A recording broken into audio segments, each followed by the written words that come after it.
The surgeon she loved was being pulled into the same world of abstract ambition that had left her isolated and disgraced. The safety she found in his grounded reality was evaporating.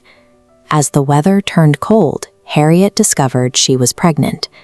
To protect their secret, she began using the alias Mrs. H, presenting herself as a widow to anyone who asked.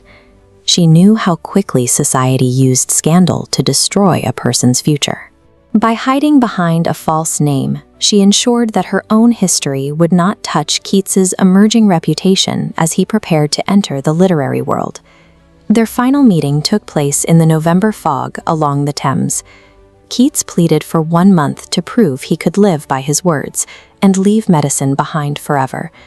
Harriott challenged him to do it, knowing it would be their last encounter. This is the dark expanse of the Serpentine in Hyde Park. In December, Harriott walked into these freezing waters, ending her life and the life of their unborn child.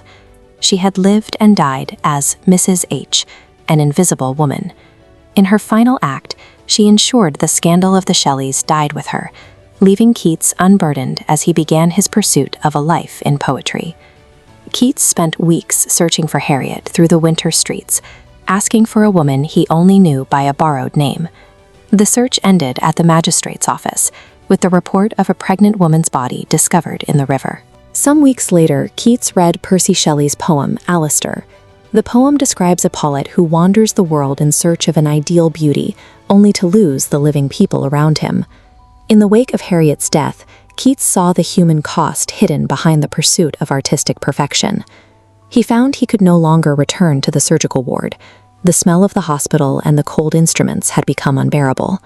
The physical reality he had once mastered was now a source of overwhelming grief.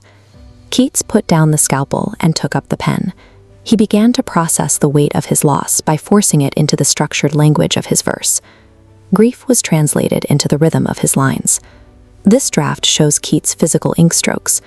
The unusual sorrow in his famous odes grew from the memory of the drowned child and the freezing rain of 1816.